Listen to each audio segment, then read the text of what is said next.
era una forma de definir el sistema conflictual.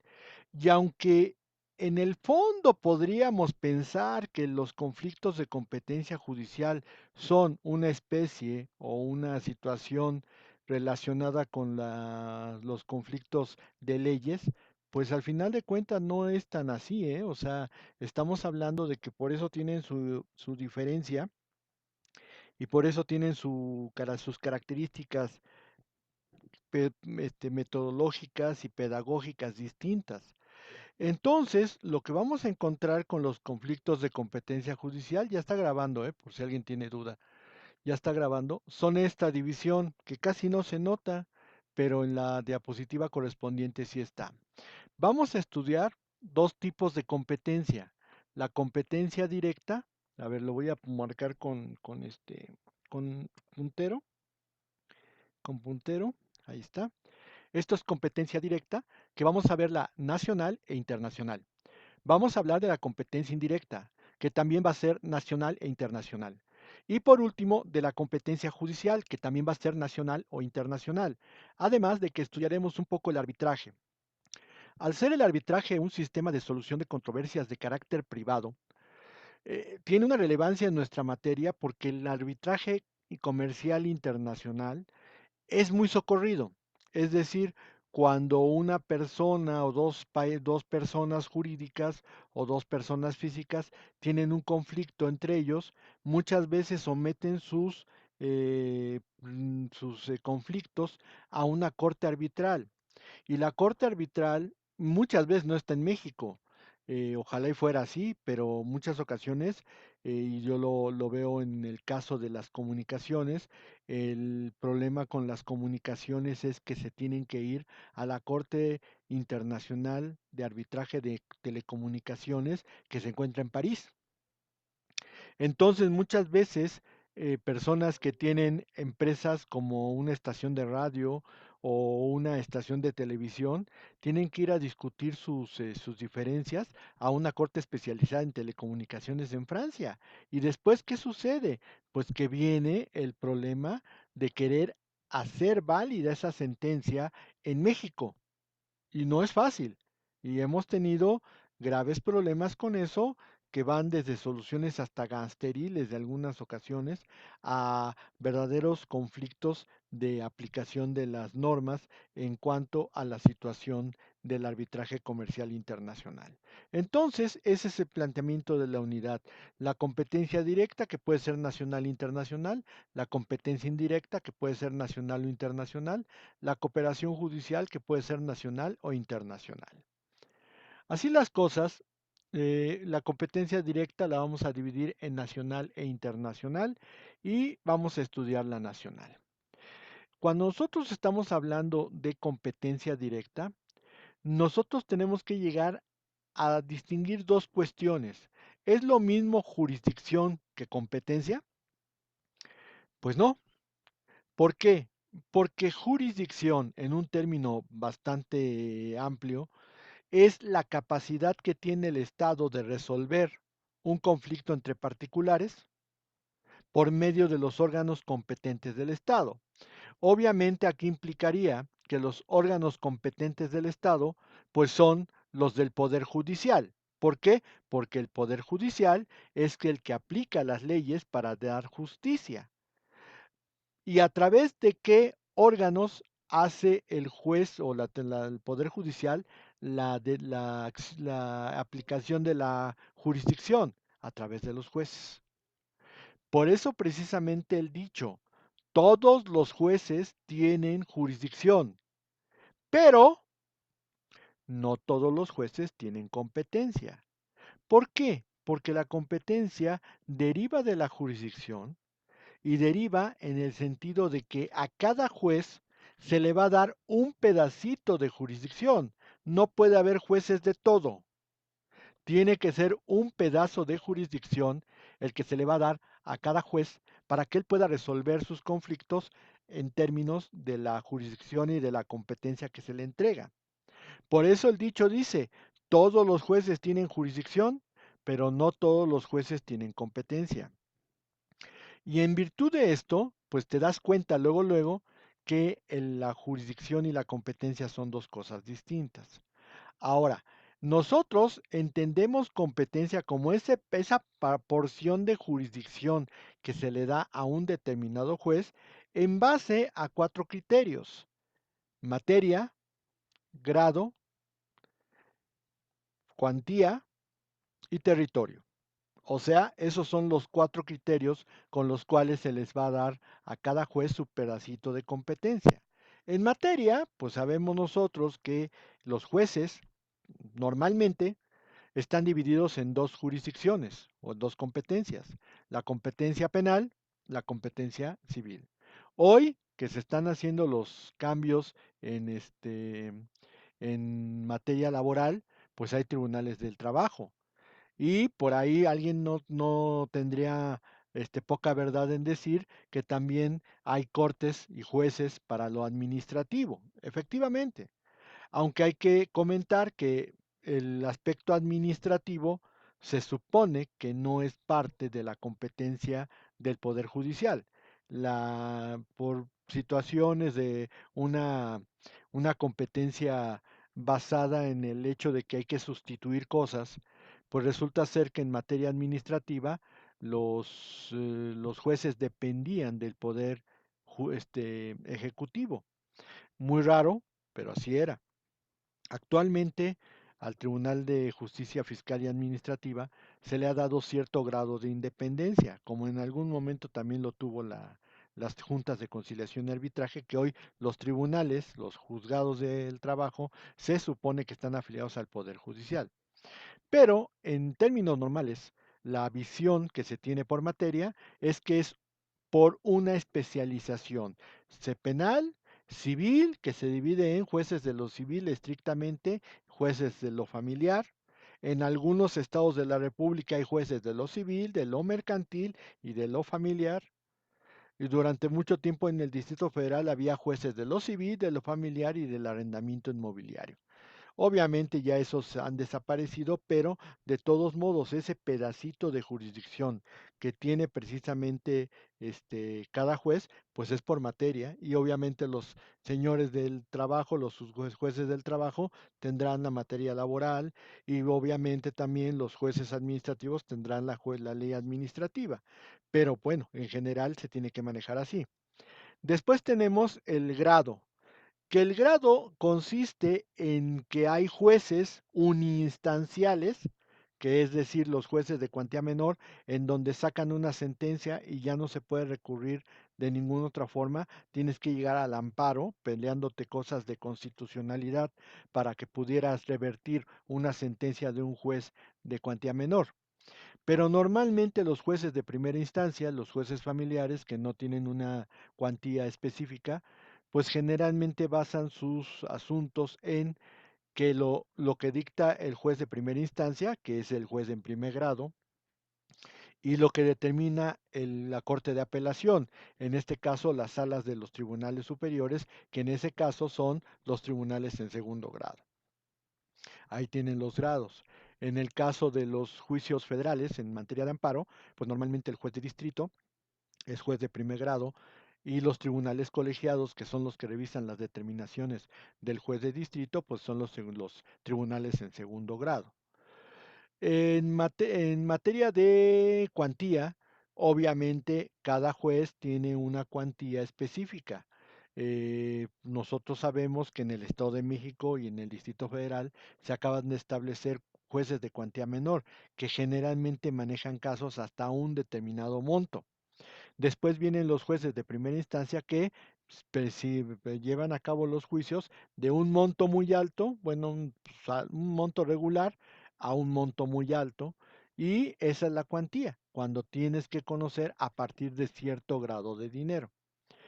Y por último, el territorio, que el territorio, pues todos entendemos que, por ejemplo, un juez del Estado de México no puede ejercer su competencia en el Distrito Federal, de la misma manera que un juez del Distrito Federal no puede ejercer su competencia en un territorio del Estado de México.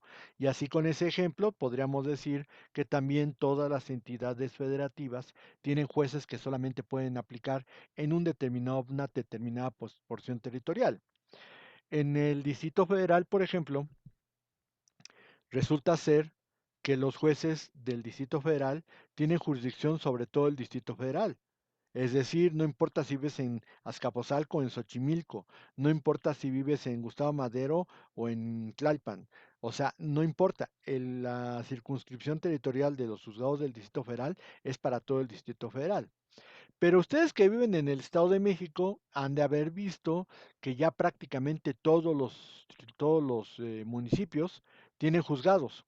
O sea, hay juzgados de Huixquilucan, hay juzgados de Naucalpan, hay juzgados de Tlanepantla, hay juzgados de Catepec, hay juzgados de Coacalco, hay juzgados de Atizapán, hay juzgados de Tultepec, hay juzgados en Tultitlán, o sea, cada municipio está teniendo su propio nivel de juzgados. Y por ejemplo, el punto más álgido de todo esto es que ni siquiera entre ellos pueden invadir los territorios. Es decir, si un juez de Naucalpan necesita notificar a alguien en la parte de Puente de Vigas, que es Tlanepantla, y que diría uno, pues es que Naucalpan y Tlanepantla prácticamente están juntitos, pues resulta ser que no, tiene que pedir un exhorto para que el juez de Tlanepantla vaya y notifique a la persona, aun cuando Puente de Vigas o la zona de Puente de Vigas está muy cerca de lo que es Naucalpan.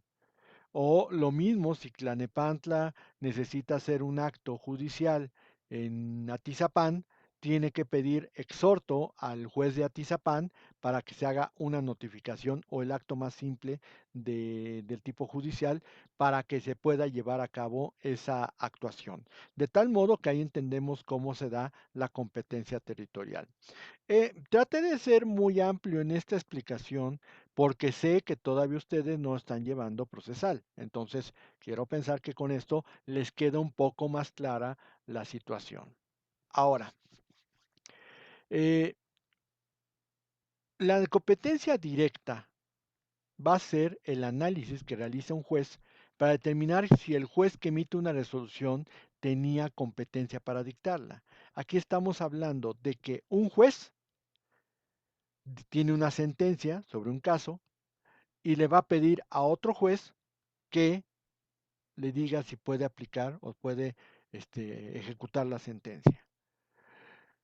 Como hemos comentado muchas veces, el abogado es experto en esto, por lo tanto la competencia es un presupuesto procesal. O sea, los abogados no son de que, a ver si pega. No, no, no. Tienes que ir ya directamente con un determinado juez porque ese es al que le surte la competencia. Y la competencia directa es muy interesante porque realmente la nacional está basada en los códigos de procedimientos civiles de todos los estados de la República. Esto es, todos los procedimientos, todos los códigos de procedimientos civiles de la República Mexicana tienen un capítulo o tienen un artículo en donde establece cuáles son las competencias prácticamente exclusivas por parte de los jueces de la zona territorial. Y entonces hay que checar los códigos para saber si una persona tiene competencia o no tiene competencia. Como es un presupuesto procesal, no crean eso de que ya son expertos o son muy buenos en, en su zona. Y sucedió alguna vez que un abogado en Córdoba, muy connotado, muy famoso, era riquísimo, era el mejor abogado de Córdoba, pues tuvo un asunto internacional y cuando le dijeron los señores a los cuales les encargó el asunto, los señores interesados le dijeron, ¿y dónde va a llevar a cabo el juicio, licenciado? Y aquel les dijo, pues aquí en Córdoba. Y entonces aquellos dijeron, ah, Chihuahua, ¿en serio? Y dice, sí, sí lo va a llevar aquí. Dice, sí, porque aquí me conocen todos, aquí es difícil que pierda. Pues nunca se supuso que lo primero que iban a hacer los señores demandados de Estados Unidos que contrataron a Basham fue incompetencia. ¿Y qué creen? Les ganó. Ni siquiera contestaron incompetencia de un solo golpe. Y entonces la eminencia que era este abogado el mejor de Córdoba se fue al piso. Y lo peor del caso es que después vino a demandar a nuestros clientes por una cantidad, pero ridícula, una cantidad impresionante, porque decían que no le habían dejado terminar el asunto. Y entonces ahí tienen a su profesor que, entre otras cosas, dentro de los argumentos de la contestación fue, pues discúlpeme abogado, pero siendo un abogado, la competencia es un presupuesto procesal. Si no eres abogado, no tienes ni idea de cuál es la competencia. Yo no sé por qué no se le ocurrió demandar en el Distrito Federal o demandar en los Estados Unidos, porque es competencia. Es obvio que en ese momento el primero que le aplicara la competencia le iba a ganar. ¿Y eso qué demuestra? Que usted no tiene pericia de abogado. Y si no tiene pericia, aunque hayan contratado con usted, pues eso es un motivo para que usted no tenga derecho a recibir sus honorarios. Y adivinen a quién le dieron la razón. Lo están viendo aquí frente al mar, fíjense nada más, qué padre. Pues bueno, esa situación. Ahora, la aplicación, la competencia, determinar si tiene competencia el juez o no la tiene, es muy distinto a decir se va a ejecutar la sentencia. ¿Por qué? Porque puede ser que haya tenido competencia, pero tal vez la sentencia no pueda ser ejecutable. Aquí tenemos que entrar en criterios y tendríamos que pensar en orden público, tendríamos que pensar en que se cumplieron las formalidades de procedimiento, podría hacer muchas cosas, pero el hecho de que yo reconozca que un juez tiene competencia para dictar una sentencia, no quiere decir que automáticamente la voy a obsequiar. Tendremos que ver en realidad si son ejecutables los actos o no lo son. Y por último, entonces, por competencia directa, tendríamos que entender qué es la aplicación de la norma general al caso concreto. Y sobre todo, algo muy importante, si el juez que tiene la obligación de de aplicar esta norma, de veras lo puede hacer. Y eso es una situación muy compleja. Ya dijimos, se divide en nacional e internacional. La nacional se deriva de los códigos de procedimientos civiles y en un momento dado, en un código federal, el Código Federal de Procedimientos Civiles. Eso es lo que vamos a analizar en este momento. Para poder hablar de competencia directa o indirecta, nosotros tendríamos que entrar a la correlación del artículo 156 del Código de Procedimientos Civiles del Distrito Federal y los artículos, y aquí tendríamos que ver los artículos 24, 25 y 26, incluso creo que hasta el 27 del Código Federal de Procedimientos Civiles. ¿Cómo los vamos a analizar? Bueno, nos dimos a la tarea de correlacionar fracciones. Y entonces ustedes van a ver en un lado el artículo 156, en el otro lado el artículo 24, el artículo 25 en su momento, el artículo 26 y los que correspondan del Código Federal de Procedimientos Civiles. Así que, pues vamos a empezar con eso. Hasta ahorita, ¿alguna duda? Fuera de que están llegando. ¿Dudas? ¿Ninguna duda? ¿No dudas? Ok. Levanten la mano o escríbanla en el chat, ¿eh? Yo no me preocupo porque estén en el chat. Yo las leo de todos modos y las damos contestación. A ver. Ok. Aquí, como les decía, el 156 por un lado, el 24 por el otro. El artículo 156 del Código de Procedimientos Civiles del DF nos dice, es juez competente. En cambio, el artículo 24 del Código Federal de Procedimientos Civiles nos dice, por razón de territorio es tribunal competente. Vamos a encontrar muchas similitudes, ¿eh?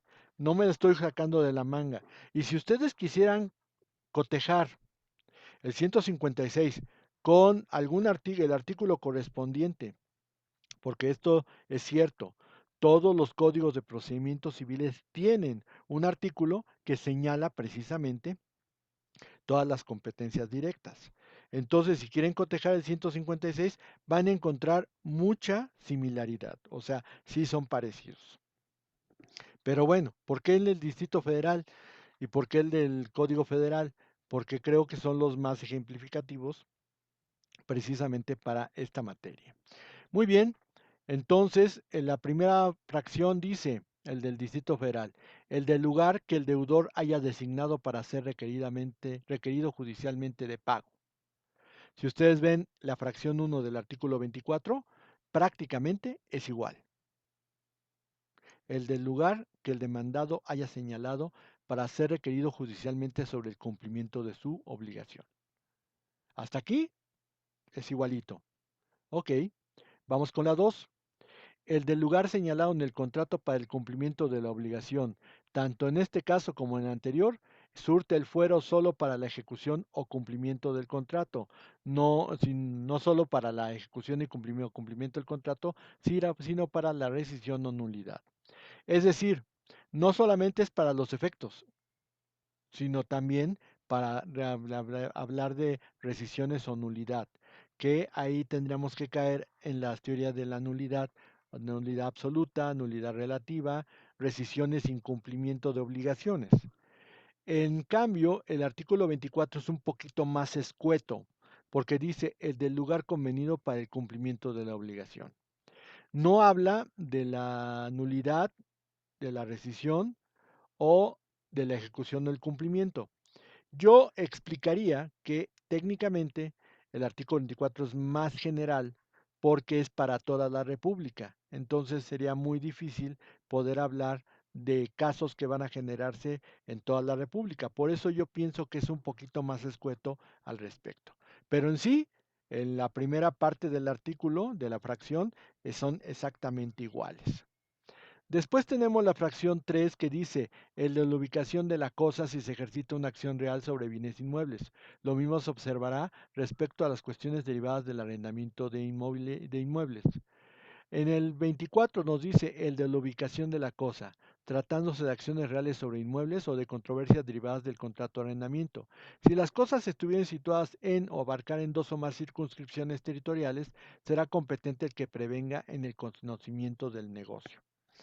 Ese apartado que le da un poquito más de amplitud al 24 se da porque se puede dar una situación en donde haya zonas limítrofes entre los estados y entonces pudiera existir la situación de que pues hubiera más jurisdicciones involucradas en esto.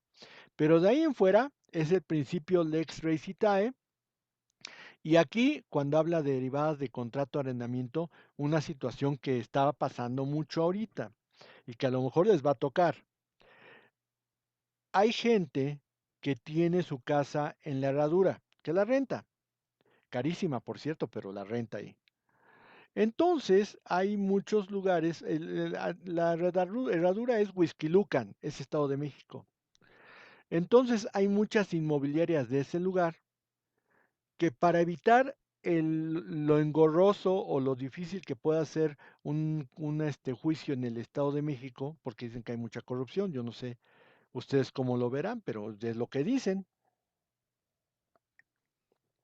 Entonces, cuando son contratos de arrendamiento para casa habitación, que dicho sea de paso, en el Estado de México también tienen disposiciones muy parecidas al orden público que tienen en el Distrito Federal, los señores de arrendadores, las empresas que arriendan esos inmuebles, están metiendo una cláusula compromisoria en el sentido de que las partes se someten expresamente a las leyes del Distrito Federal.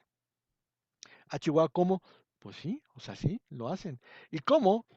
Generalmente cuando están a punto de vencer los contratos, la gente no impone una excepción fuerte, se llevan a cabo los procedimientos en el Distrito Federal con el procedimiento del Distrito Federal, aunque el inmueble se encuentre en el Estado de México. ¿Cuál es la consecuencia? Que lo sacan en 6 meses, cuando a lo mejor la misma ley del Estado de México te podría dar hasta un año de posesión. Pero la pregunta es, a Chihuahua, y si llega una demanda de esas, de un inmueble en la Huixquilucan con competencia en el Distrito Federal, voy a perderla de todas? Pues yo diría que no. Yo ya gané un asunto así. Resulta ser que como la competencia es algo que es, como ya lo comenté, es un presupuesto procesal, pues yo le dije al arrendatario, mire, esas cuestiones son de orden público. Yo la verdad es que ni la contestaría. ¿Cómo no la va a contestar? No, no la contesto. Simplemente aplico la cuestión de que el juez competente es el juez del Estado de México y que lo que hicieron fue un fraude a la ley. Están moviendo los puntos de contacto. Por lo tanto, le digo al juez del Distrito Federal, usted no tiene competencia porque el inmueble no está en el Distrito Federal. Cuando yo le aplique la incompetencia al juez, lo van a tener que mandar al Estado de México y todo el tiempo que se pierda va a usted estar ahí en su bien arrendado. Los señores que contrataron al despacho o a los arrendadores, de pronto se dan de golpes de la cabeza porque ni contesto ni nada, pero yo impongo incompetencia. Y resulta ser que se gana el pleito porque en la Corte de Apelación también lo ponen muy claro, es incompetencia. Es que hay cláusula compromisoria, usted renunció a cualquier fuero que pudiera corresponderles en razón de sus domicilios presentes y futuros. Sí, pero el arrendamiento es un acto sobre un bien inmueble. El principio es lex recitae. El bien inmueble se rige por la ley del lugar donde se ubica. Entonces, si está en la luna, yo voy a poder poner que le pongo la competencia para el distrito federal, pues no. Si está en la luna, debe ser la ley de la luna. Si no la han inventado, pues invéntenla. Aquí ese es el punto. Y así lo ganamos. Ah, ¿es muy arriesgado? Sí, pero creo que vale la pena. Por eso hay que saber. Ok, seguimos. El del domicilio del demandado si se trata del ejercicio de una acción sobre bienes muebles o de acciones personales o del estado civil. Cuando sean varios los demandados y tuvieran diversos domicilios, será competente el juez que se encuentre en turno en el domicilio que escoja el actor. Misma disposición en el 24, el domicilio del demandado, tratándose de acciones reales sobre inmuebles o de acciones personales o del estado civil. Siguiente, en los juicios hereditarios, el juez en cuya jurisdicción haya tenido su último domicilio el autor de la herencia y a falta de este domicilio solo será el de la ubicación de los bienes raíces que forman la herencia o la falta de domicilio de bienes raíces el del lugar de fallecimiento del autor de la herencia y lo mismo se observará en casos de ausencia. Esto ya no es el quinto del 24, sino que es el sexto, el del lugar donde haya tenido su último domicilio el autor de la sucesión, y también marca lo mismo.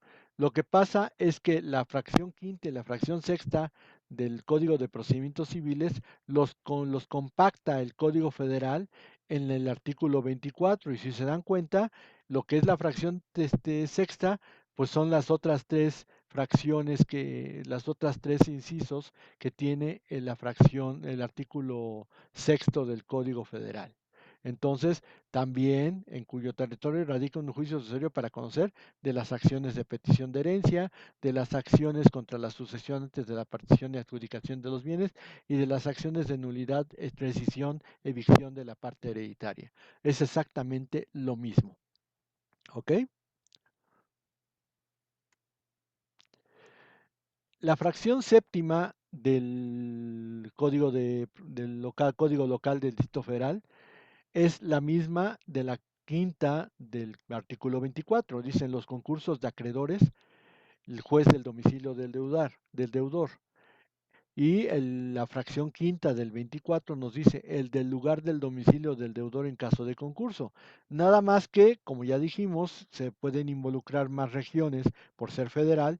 También aclara más cosas. Dice, es también competente el tribunal de que trata esta fracción para conocer de los juicios seguidos contra el concursado en que no se pronuncia aún sentencia al radicarse el juicio del concurso y de los que, para esa ocasión, estén ya sentenciados ejecutoriadamente, siempre que en este último caso la sentencia no ordene que se haga trance y remate de bienes embargados, ni esté en vías de la gradación del crédito vuelto indiscutible por la sentencia.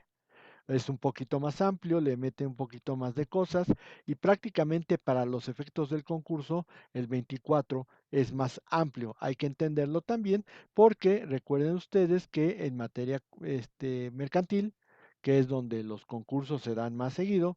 En materia mercantil, las leyes supletorias son el Código Civil Federal y el Código Federal de Procedimientos Civiles. El siguiente artículo, que es el séptimo de la fracción séptima del 24, no tiene correlativo en el código local del Distrito Federal. Aquí dice el del lugar donde se hizo una inscripción en el registro público de la propiedad, cuando la acción que se entable no tenga más objeto que decretar su cancelación. ¿Por qué es más amplio el del Código Federal? Porque ahí puede haber más problemas ¿De qué tienes códigos, con los códigos, con los códigos civiles. En cambio, en el Distrito Federal no hace falta hacer esa distinción porque en el Distrito Federal solamente hay un registro civil, que es el registro público de la propiedad o del comercio. Entonces nada más hay uno solo, por eso no tiene ese correlativo en en el artículo 24. Por ahí andan hablando, ¿quién está hablando? Por favor, cierren sus micrófonos para que no se empiecen a escuchar cosas raras. ¿Ok? Muy bien. Seguimos.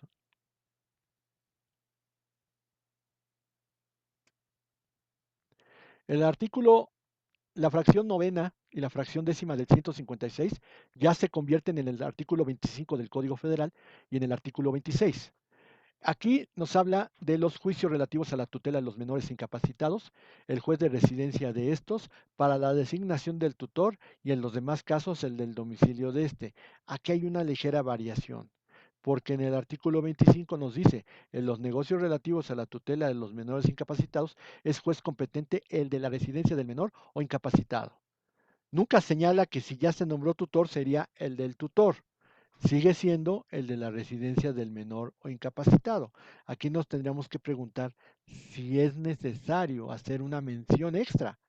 Yo pienso que sí. Yo pienso que el 25 debería ser cambiado para agregarle la última mención que dice la fracción novena del 156, porque, pues sí, efectivamente, cuando ya tienes nombrado tutor, pues el domicilio del tutor es necesariamente el del menor o incapacitado. No sé por qué dejarlo así, pero bueno, ahí es una inconsistencia. Y por último, la fracción décima dice, en los negocios relativos a suplir el consentimiento de quien ejerce la patria potestad o impedimentos para contraer matrimonio, el del lugar donde se hayan presentado los pretendientes. Es exactamente lo mismo que tiene la fracción, el artículo 26 del Código Federal. Obvio, esas son las características de la competencia directa nacional. Es muy claras, son muy claras, y por lo tanto no debería haber dudas al respecto. ¿Ok? ¿Dudas hasta aquí? Si quieren, escríbanla y ahorita las contesto.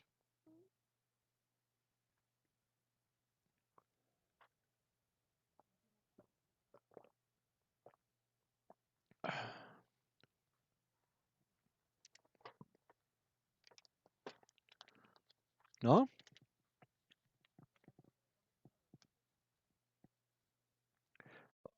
Ok, bueno, pues entonces seguimos. La fracción 11, 12, salvo la última, son el artículo 27 del Código Federal de Procedimientos Civiles. Para decidir las diferencias conyugales en los juicios y los juicios de nulidad de matrimonio, lo es el del domicilio conyugal, es exactamente lo mismo, conyugal, y en caso del abandono de hogar, el del domicilio del cónyuge abandonado, es exactamente lo mismo que se establece en el artículo 27. La fracción decimatercera no tiene correlativo en el Código Federal, habla de que los juicios de alimento, o sea, lo pueden demandar en el domicilio que tienen, los acreedores alimentistas, o bien la casa del demandado, que es el deudor alimentista, a elección del primero. Entonces, ahí están los juicios de alimentos, están todos los, este, los criterios de la competencia directa. Hasta aquí. Como ya lo comenté, pues, reiterando un poco esta situación, la competencia directa nacional no tiene pierde. Todos los códigos de procedimientos civiles de todos los estados de la República contienen una lista de todas estas disposiciones. Algunas tal vez tengan variaciones, porque como ya hemos comentado mucho, No todos los estados manejan los mismos criterios, pero en general casi todos los estados tienen estos mismos dispositivos. Eso es la competencia directa nacional. Vamos a la competencia directa internacional y esta sí se basa en una convención. La convención que va a regular la competencia directa internacional es la Convención Interamericana sobre Competencia en la Esfera Internacional para la Eficacia Extraterritorial de las Sentencias Extranjeras y es de 1984. Aquí no es tanto que se manejen criterios como los acabamos de ver en las leyes anteriores, sino que casi todas las disposiciones que tiene este convenio van referente a que no se hagan inequidades en el procedimiento. Es decir, que ninguno se vea, digamos, beneficiado porque tiene una situación especial o porque alguna ley le beneficie, sino más bien que de verdad se hayan escuchado todos los criterios de seguridad jurídica que necesitan las personas. En este caso, criterios de seguridad jurídica es que hayan sido oídos y vencidos en juicio, que haya sido fácil su acceso a la justicia, que hayan podido acceder ante el juez, que hayan podido exhibir las pruebas que tienen y hacer todo lo necesario para que este criterio se pudiera cumplir. Eso es lo que se busca precisamente con la competencia directa internacional. Vamos a irnos poco a poco. El primer criterio es acciones personales de naturaleza patrimonial, lo que sería normalmente el derecho personal, un acreedor, un deudor. Y para que estas sentencias se puedan confirmar como que sí tuvieron competencia los jueces, tenemos que hablar de varios criterios. Uno, respecto de personas físicas, y escuchen bien, se requiere que el demandado haya tenido su domicilio en el lugar en que se dictó la sentencia al momento de entablar la demanda. Si no, si lo tuvo y cambió de domicilio cuando se dictó la sentencia, esta es válida. Lo que se busca es preservar el punto de contacto. Hay una cantidad impresionante de contratos que celebran comerciantes mexicanos en donde la jurisdicción se hace arbitral y, por ejemplo, se obliga a ir a Winnipeg o a Ontario o a otra zona. Y desgraciadamente el problema ahí es que resulta ser que yo nunca tuve el domicilio ahí. Si yo no tuve el domicilio ahí y no me comprometí por medio de un fuera, una cláusula compromisoria, a comparecer ante ese juzgado, pues obviamente tendríamos un problema muy fuerte en cuanto a que no me puedo defender, porque yo nunca tengo el domicilio ahí. Por eso dice, bueno, si al iniciar la demanda lo tenía, pero después se fue, la sentencia es válida. ¿Por qué? Porque por lo menos tuvo la posibilidad de defenderse. Pero si nunca estuvo ahí, ¿cómo te pudiste haber defendido? Eso pasó con una clienta también de hace muchos años, que una empresa de cosméticos la demandó en Arizona y le demandó por millones de dólares cuando definitivamente ella no vivía en Arizona, nunca vivió en Arizona y solamente era una cláusula que fue prácticamente impuesta por la parte actora. O sea, fue de que o la aceptas o la aceptas. Y entonces ahí, pues tuvimos que pelear mucho lo de la competencia directa. Después, posteriormente se los platico con más detalle porque va a dar tiempo para hacer este tipo de análisis. Muy bien, el segundo punto, personas jurídicas de tipo civil y comercial. Personas jurídicas estamos hablando de sociedades, ya sean civiles o mercantiles, en caso de que la sentencia se dicte en el lugar donde tiene su establecimiento principal. Aquí le ponen casa matriz. Tendríamos que decir que es la sede principal. También es para resguardar el punto de contacto. Si vamos a pensar, si tienes que demandar a Coca-Cola, pues tienes que demandarla en Atlanta. ¿Por qué? Porque ahí está la casa matriz. Si quieres demandar a Ford, pues tienes que ir a Detroit. Ahí está la casa matriz. Si quieres demandar, no sé, a AT&T, pues tendrías que ir a Nueva York. O sea, hay muchas empresas que tienen muy clara dónde está su sede. Y obviamente si hay ese tipo de empresas, las tienes que ir a demandar hasta allá. Entonces, simplemente es para que entonces se le notifique, ya pueda venir y entonces pueda defenderse. Pero se tiene que hacer la notificación en ese sentido y de preferencia, si puedes hacer la demanda ya para que la sentencia no se la pueda quitar tan fácil. Aquí hago una anotación en el sentido de que aquí el punto es preservar los puntos de contacto, pero si una empresa tiene una, ¿cómo le podríamos decir?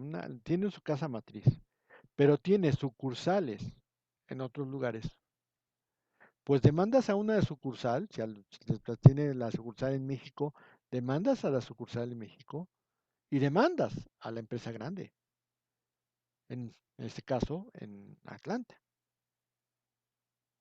no va a pasar nada. Ahí, entonces, ellos tendrán que decidir cómo van a funcionar.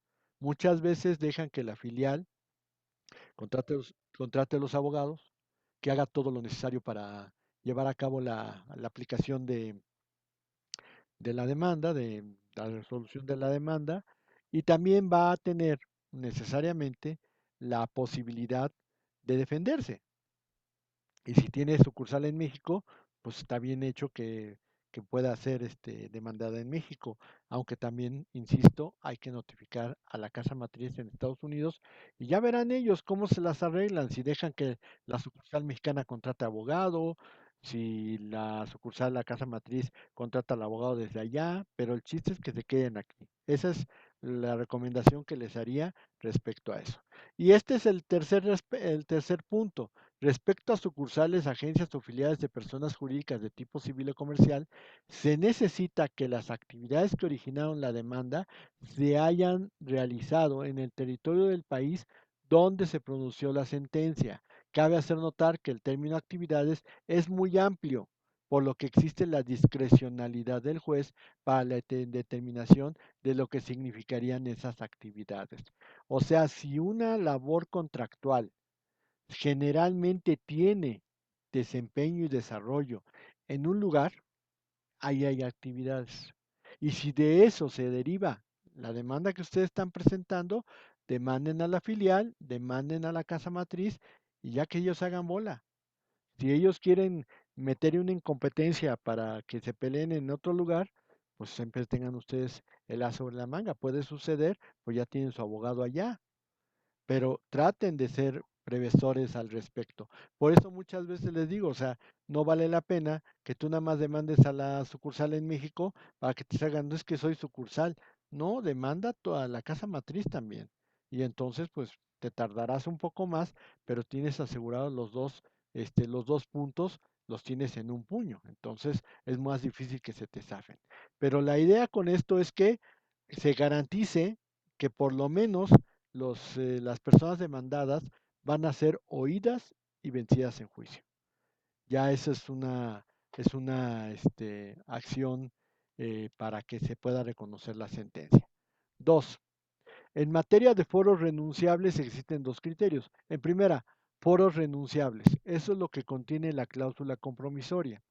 ¿Qué es la cláusula compromisoria? Una pequeña leyenda, una cláusula que se pone al final de los contratos que dice, para el caso de interpretación y cumplimiento del presente contrato, las partes se someten expresamente a las leyes y a los tribunales de tal lugar, renunciando a cualquier otro fuero que pudiera corresponderles en razón de sus domicilios presentes y futuros o futuros. Aquí la idea es que, por ejemplo, un banco pues te pone esa cláusula para que derivados del contrato, no es que sea competente el juez, pero por ejemplo, si hay un incumplimiento en el pago del crédito, los señores puedan demandar en el Distrito Federal, aunque llévate esto, pues no sé si necesitas cambio. Ok, hola. Perdón, se metió una sirena ahí en el mar. Ok, ya me fui. Ah, no, ya. Para que yo notifique en el Distrito Federal, pido exhorto para notificar a la persona que tiene la casa, pero yo estoy demandando por contrato. Y ya obviamente, como es un contrato real, tiene garantía real, pues entonces hago el procedimiento de la falla del contrato y como la casa es la garantía, pues automáticamente me van a dar la, la oportunidad de rematar el bien y si no se remata, pues yo me lo quedo, pero ya estamos hablando de que solamente es aspectos contractuales. No vayan a querer, ay, es que es incompetente porque el inmueble está aquí. O sea, eso se hace normalmente para evitar que se tenga que ir a los juzgados de las partes donde están los acreedores y que pudieran caer en alguna situación de corrupción. Pero, bueno, que corrupción en México, pues ya saben que eso desgraciadamente nos ha quitado. Pero la idea es darle un poquito más de objetividad al caso. Bueno, aquí en materia de foros renunciables hay dos criterios. Uno, que el juez más bien que el demandado haya aceptado por escrito la competencia del juez. Si tienes cláusula compromisoria, ahí está el primer criterio. Por eso, señores, cada vez que haya contratos, hay que poner la cláusula compromisoria. Ya después la pueden discutir y pueden hablar, pero por lo menos ya lo está sujetando a una jurisdicción determinada. Dos, que aun cuando el demandado haya comparecido ante dicho juez, no haya cuestionado oportunamente la competencia de este. Esto se aplica en cuanto a jueces, tribunales o árbitros. Ahí está. Lo que yo les dije, es muy arriesgada la jugada de los tribunales estos de la cláusula compromisoria en el Distrito Federal para bienes en Whisky Lucan. Pero, si tú metes una incompetencia, con eso es suficiente y no pueden ejecutarla. Aquí está peor porque si te hacen someter a una jurisdicción que es muy lejos para ti, vamos a pensar que te ponen a la ciudad de Montreal, tú nunca has estado en Montreal, pero te pusieron esa competencia y lo firmaste, pues lo primero que tendrías que decir es mi competencia. En Montreal no hay nada.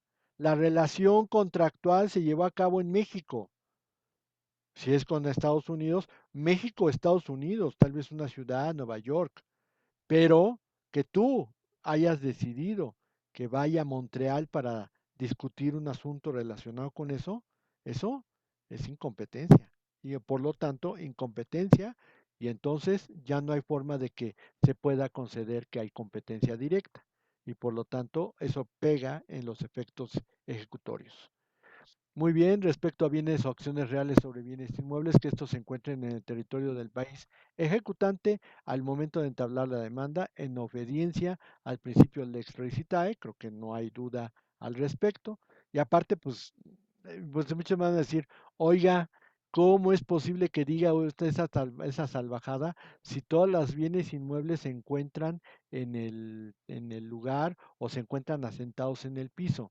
Yo les tengo que recordar que en Estados Unidos hay una, una visión de la construcción muy distinta, que en Estados Unidos, como las casas son de madera, hay veces que cuando están adheridas al piso, son bienes inmuebles, pero ellos también las sacan, las prácticamente las levantan y se llevan la casa completa, y se llevan la casa completa en un camión. Entonces, ¿qué sucede? Deja de ser inmueble y se convierte en mueble. Otra vez llegan al otro lugar donde va a estar la casa, la vuelven a sentar y es otra vez bien inmueble. Entonces, aguas con eso porque sí puede suceder que el bien inmueble sí se encuentre en el momento de la demanda en el lugar. Ya si después lo cambian, pues ya es cuestión de ellos. Pero que por lo menos al momento de la demanda sí esté en el lugar. Muy bien, en el caso de acciones derivadas de contratos mercantiles, aun cuando contengan cláusula compromisoria, se debe verificar dos cuestiones. Uno, que la competencia no fue impuesta abusivamente. Y dos, que exista una conexión razonable con el objeto de su controversia. Insisto, desgraciadamente en el caso de la Corte Internacional de Telecomunicaciones, pues es la única que hay y casi todos los que tienen situaciones de telecomunicaciones acuden a París a llevar a cabo la, este, la resolución de sus casos. Entonces, pues ahí nunca se ha considerado que haya sido exagerado el hecho de que se comprometan ante la Corte Internacional de Telecomunicaciones. Pero tomen en consideración dos cuestiones.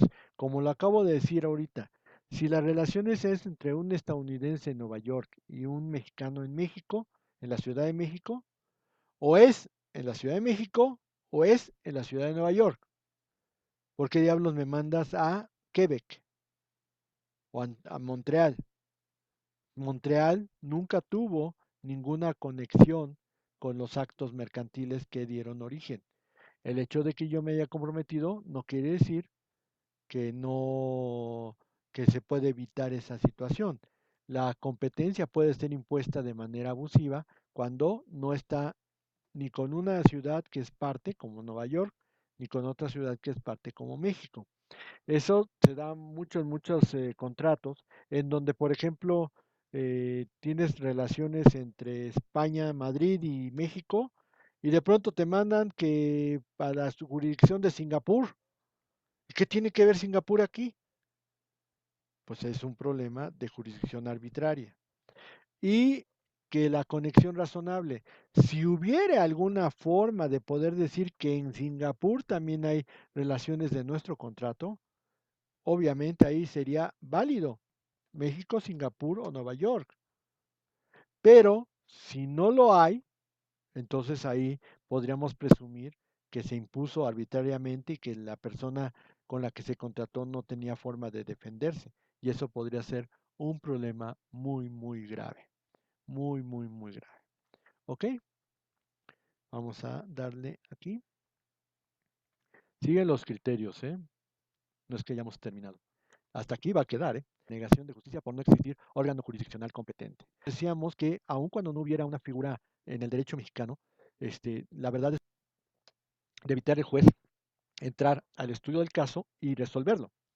Pero obviamente, si no la competencia porque pues se tenía que hacer y a que la sentencia no se reconozca. Fuerte y grave que implicaría que resolví porque pues si no lo resolvía yo iba a haber muchas broncas, pues sí, pero no tenías competencia para resolverlo. Y como lo hiciste para evitar la negación de justicia, no está bien. En el caso de sentencias, la reconvención es una contrademanda, o sea, no solamente contesta la demanda, sino que tú a tu vez ejercitas una acción en contra del demandante. Existen dos criterios al respecto. Uno, si la reconvención es una acción independiente de la primera, o sea, es una acción distinta, es necesario cumplir con los extremos mencionados anteriormente para salvar la competencia. Notificación personal, que tengan los domicilios dentro de la zona donde se va a dictar la sentencia, que no haya sido con el fin de negar justicia, tiene que cumplir con todos esos. Si hubiera cumplido los requisitos ya mencionados y la reconvención se basa en los mismos hechos, es suficiente para reconocer la competencia. O sea, estás hablando de lo mismo, acepta los mismos hechos, pero estás imponiendo una nueva acción. Ah, bueno, pero ya para ti queda muy claro de que yo soy el juez competente y lo resuelvo. Esos son los dos criterios para criterio de contrademanda o reconvención. Muy bien. Puede negarse la competencia y su eficacia si la sentencia juzga alguna de las competencias exclusivas del Estado ante la cual se invoca. En México, los jueces nacionales son situados en territorio nacional, pero además el Código Federal de Procedimientos Civiles señala aspectos, los vamos a llegar a ver, y eso va a ser materia de la competencia indirecta internacional. Por eso no me quiero adelantar, pero definitivamente los bienes inmuebles situados en territorio nacional, eso es competencia del juez. Ahí sí no hay forma de que se pueda evitar. Y por último, es requisito indispensable para que las sentencias extranjeras tengan ejecutabilidad, que tengan la calidad de cosa juzgada. Este es un problema, señores. Este es un problema. En Estados Unidos no existe la calidad de cosa juzgada. Y desgraciadamente eso lo vemos mucho.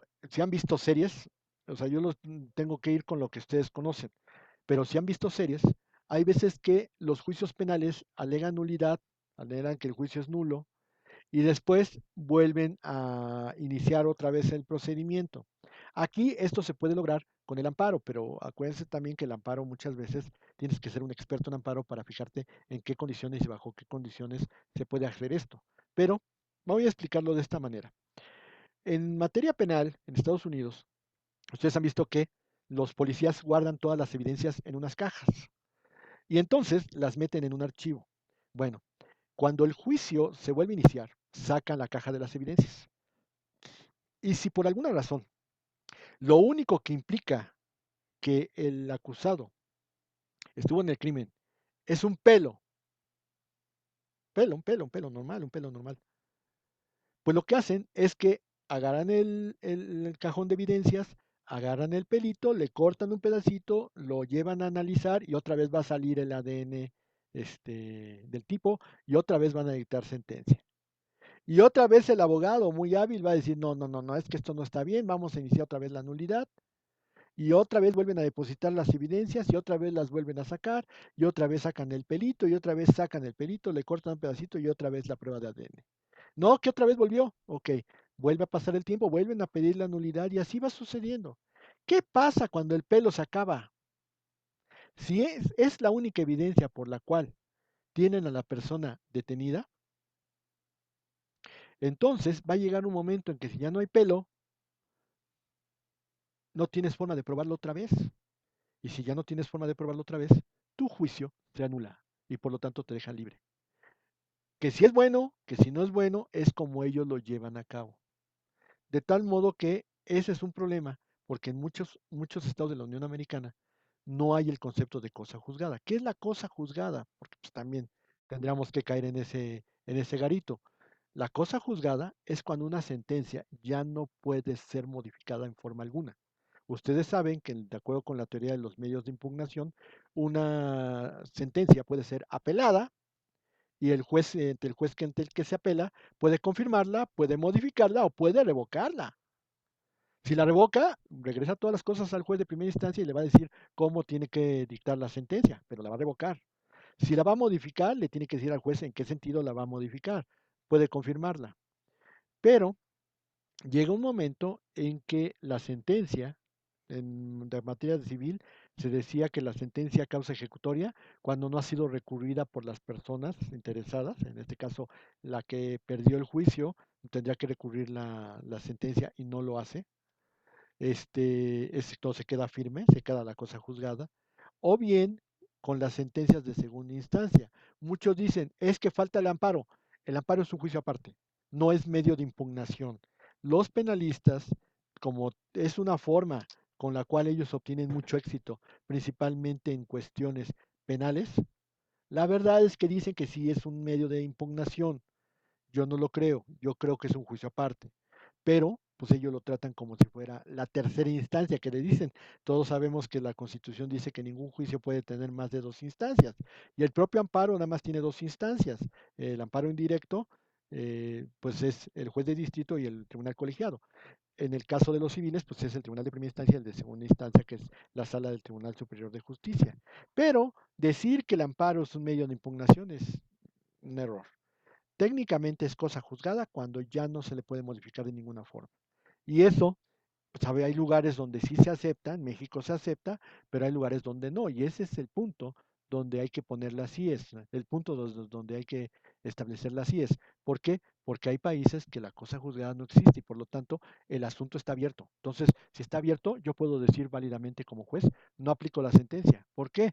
Porque si ahorita me dices que vas a aplicarla y de pronto llega un momento en el cual se reabre el juicio y otra vez se juzga y otra vez, y resulta ser que no, yo ya perjudiqué a una persona porque había una sentencia y que tal vez no tenía la calidad de cosa juzgada. No sé si se entienda ese razonamiento.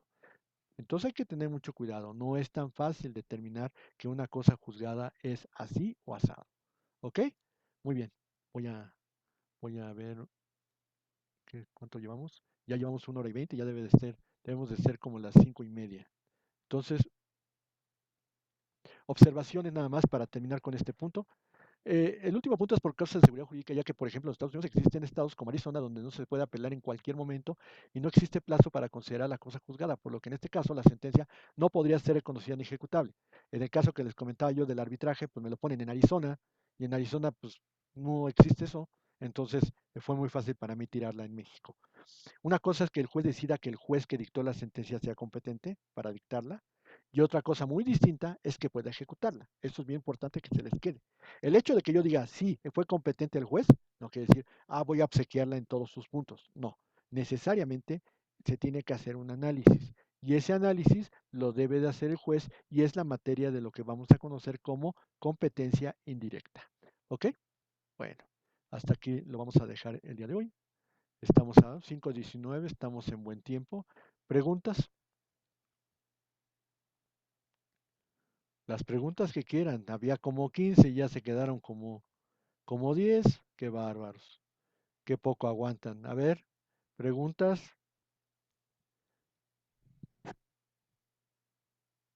¿Ninguna? Profe, yo tengo una duda, pero no es del tema. Ahorita lo discutimos, Carla, pero primero del tema para que no nos perdamos. No hay ninguna. Ok, bueno, pues no hay ninguna. Así se queda. Ok, muy bien. ¿Qué pasó, Carla? Nada más que si me podría recordar cuántas eran las conferencias que se tenían que entregar este parcial. Tienen tres, pero usted ya entregó dos del anterior que se quedaron ahí. Ya se las califiqué, ya las tiene, ya tiene puntos, pero le faltaría una. A menos que me diga que ya haya entregado la otra, que no creo.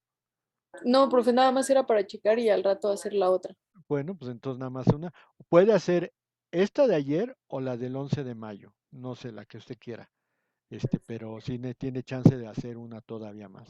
Aparte, señores, desperdiciaron en la semana 9 nada más, no hay ninguno que haya entregado conferencias, y la semana 10 uno nada más.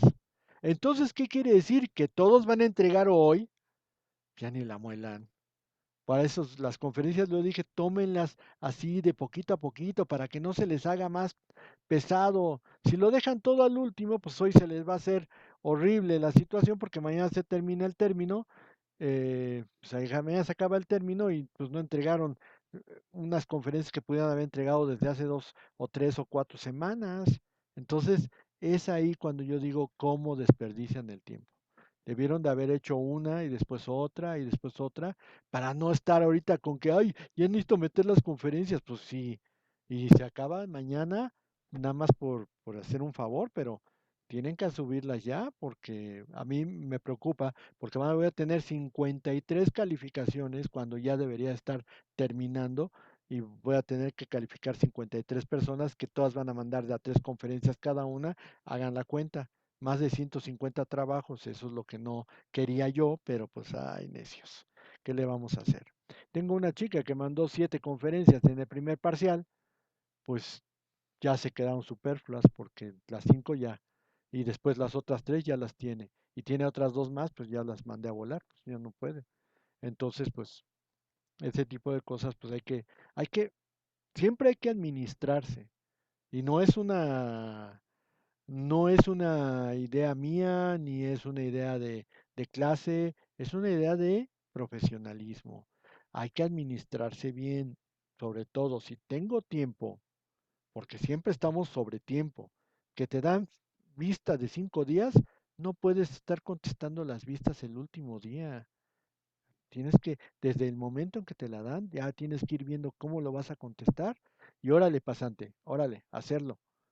O tú hazlo, pues ya desde antes por lo menos decías, ay, es que tengo secretaria y todo, pero ahora llegas a cualquier oficina y aquí tienes tu silla, aquí tienes tu escritorio, aquí tienes tu computadora, hazle como quieras. No vas a tener secretarias, no tienes ayudantes, no tienes nada, entonces tienes que hacerlo tú. Entonces yo sí ahí les digo, qué mala pata de que todo lo van a hacer hasta el último momento y no debería haber sido así. ¿Ok? Pero bueno, ya ven que no les gusta que los regañe, pero pues es que no hacen las cosas como debería de ser. Pero bueno, ok, García Blanco, pues sería por su parte, no sé cómo estén los demás. ¿Qué más, niños? Yo voy el lunes acabamos este tema, no está tan complicado, acabamos este tema el lunes. Y si todo sale bien y ya hicieron su examen, les recuerdo que su examen es el 21. Ah, esto tengo que comentarlo. El día Yo tenía programado el examen final el día 1 de junio, pero no, me acaban de avisar de la división que el examen de Derecho Internacional Privado va a ser el 2 de junio, el jueves. Siempre lo hacía el miércoles, no sé por qué ahora se les ocurrió cambiarlo de día, pero pues, entonces sería el 2 de junio de 5 a 6 de la tarde. Van a tener 45 minutos para resolverlo. El del segundo parcial, ese queda como está, pero el del final lo voy a cambiar al 2 de junio para que no les parezca raro, no sepan, no digan, ay, nos habían dicho una fecha y ahora otra. No, es que se me acaban de avisar de la división, va a ser el 2 de junio y lo voy a cambiar para el 2 de junio. ¿Alguna otra pregunta, niños? No, profe, gracias. Ok, bueno, pues entonces los voy a dejar ir. Ya me duele la gargantita. Pero bueno, ok, ya los dejo ahí para prepararme para la otra sesión. Ok, cuídense mucho, nos estamos viendo el lunes y pues ya espero estar por allá. A menos que me ponga más mal, pues estaré ya en salón. Ok, cuídense. Gracias, profesora. Hasta luego. Hasta Hasta luego. luego. Hasta luego.